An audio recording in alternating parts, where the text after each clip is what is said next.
The House Republicans just passed the only bill in Washington that lifts the debt limit, ends wasteful Washington spending, and puts America back on the right economic path. That we're going to limit the growth in the future. We're going to save by pulling back this unspent COVID money. We're going to grow this economy by making us energy independent again and getting more people, encouraging them back to work. The sad part here is now the Democrats need to do their job. The president can no longer ignore by not negotiating. Senator Schumer, if he thinks he's got a plan, put it on the floor. See if you can pass it, and then we can go to conference.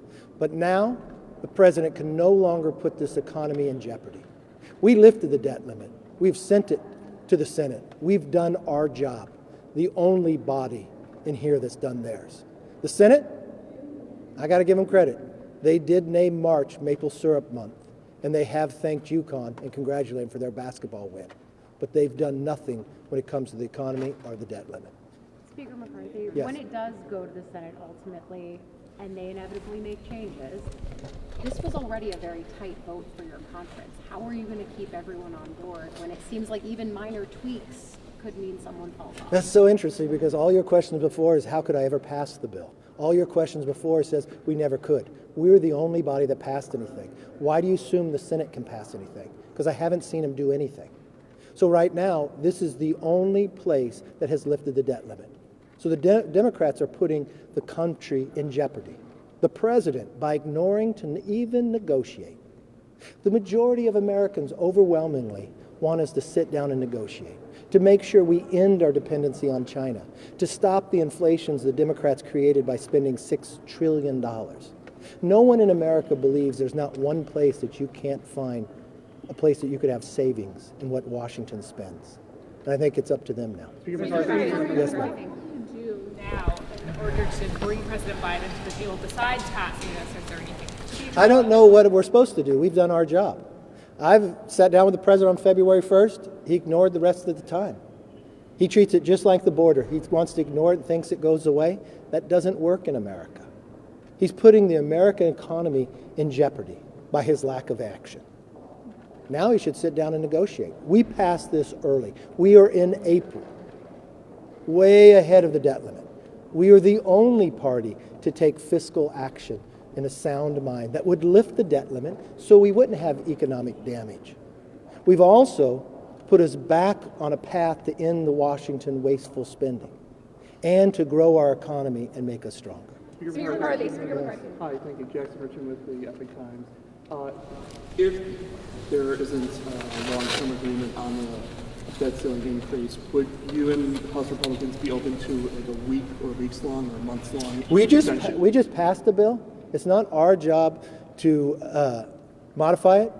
The Senate could pass our bill or send us something that they have and we'll go to conference. Otherwise, we've done our job. We're the only ones to lift the debt limit to make sure this economy is not in jeopardy. So on President Biden, at this point, has there been any progress at all on any potential meeting? Is your staff talking to his staff at this point? Is there any communication? No, the president has ignored every opportunity to communicate after sitting down with him, even though he told the Democratic conference when he was at their retreat that he was going to meet with me. He has not, which is so odd because all the times in the past, he argued against people who wouldn't negotiate. As vice president, he put the Biden team together to negotiate on the debt limit. The Democrats have done this every time. When President Trump was in, Nancy Pelosi said, you cannot pass a debt limit without having negotiations on spending. This is how it's happened all the time before. The senator at the time, president, as Senator Biden, he voted 4 times to raise the debt limit if they did something on the fiscal end. Then the 4 times that he voted against it, he only voted against it based upon thinking the economic changes didn't go far enough. So what's changed, Mr. President? You've gone so far as you won't even negotiate to put America in debt? That's not how the leader of the free world should act. That's not how America wants you to act. You said at the very beginning we had to show you a plan, even though the Democrats have shown no plan. Not only did we show you a plan, we're the only ones to pass a plan. So I think it's up to you now. Whether the economy goes in any trouble, it's you, because the Republicans raised the debt limit. You have not. Neither has Schumer. Speaker, Yes.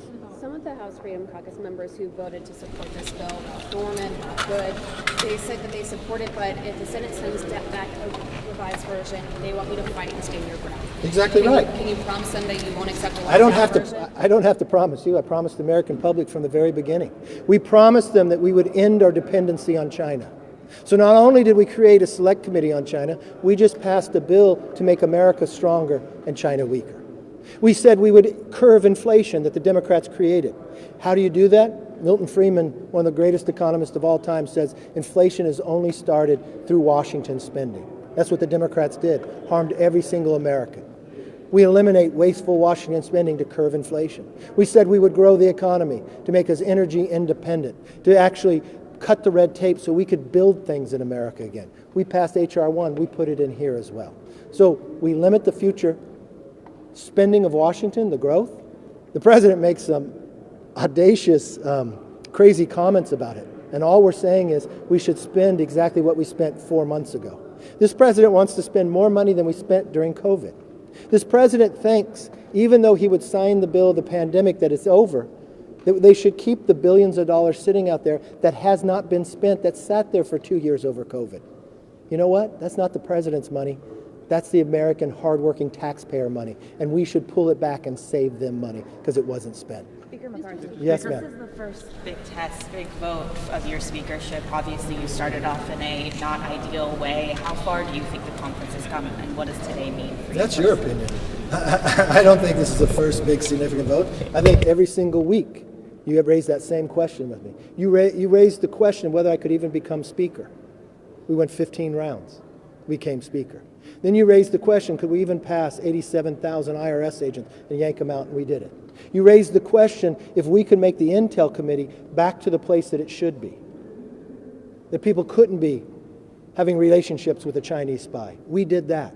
Then you said, could we stand up for the American public, what we said in the commitment to America, that we would pass the Parents' Bill of Rights. We passed that. We said when we put forth H.R. 1, that we'd stand firm to make our energy independent in America and build our economy. We passed that.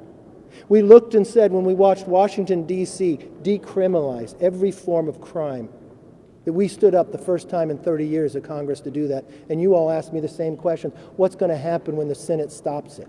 Well, the Senate didn't stop it. It passed it. What's going to happen when the president said beforehand, why'd you even vote on it? Because he wasn't going to sign it. He signed it.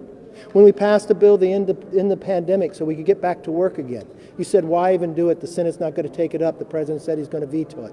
It's law today. So every question that you continue to raise, you guys have been wrong. You've underestimated us. But you know the one place that they haven't underestimated? The American public. Why?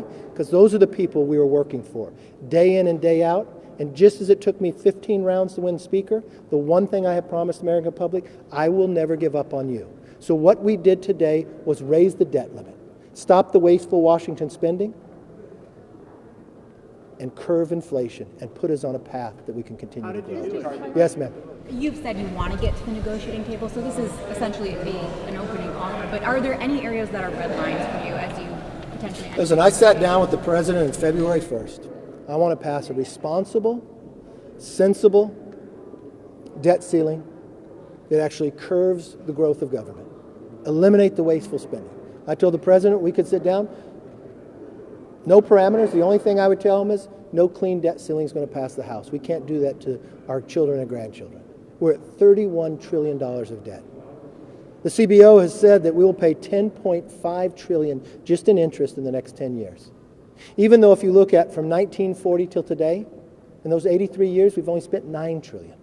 We spend 17% of our taxpayers' revenue that's coming in just on paying interest. That's a waste. We can do better. The president said, well, I'm not going to talk to him until he offers a plan. Not only did we offer a plan, we passed it. So for more than 80 days, he has ignored the problem. Before more than 80 days, he's ignored the American public. He either has to negotiate now, or we're the only ones that have raised the debt limit and take our bill. Mr. Speaker, so I'm curious as to your thoughts for a long-term solution to this issue. It seems year after year you all have to continuously raise the debt ceiling. I just spoke with Congressman Tom Cole, who suggested reforms to Medicaid and Medicare. What would you be open to a long-term solution? I tell you, we just passed a bill that raises the debt limit, stops Washington spending, and that's the best start to start out with. And I watched the president He's actually hurting Medicare and Social Security. For the first time in a 10-year window in any president's life, this president's going to cut Social Security and Medicare. His extreme liberal positions, this fantasy that you can just print more money and it won't cause damage, that you watched that the CBO for the first time in a 10-year window, that 3 trust funds will go insolvent. The highway, the highway and transportation, Medicare and Social Security. So automatically cuts come to us. This is what this president is doing by ignoring this problem. He is hurting America time and again. Mr. Speaker. Yes.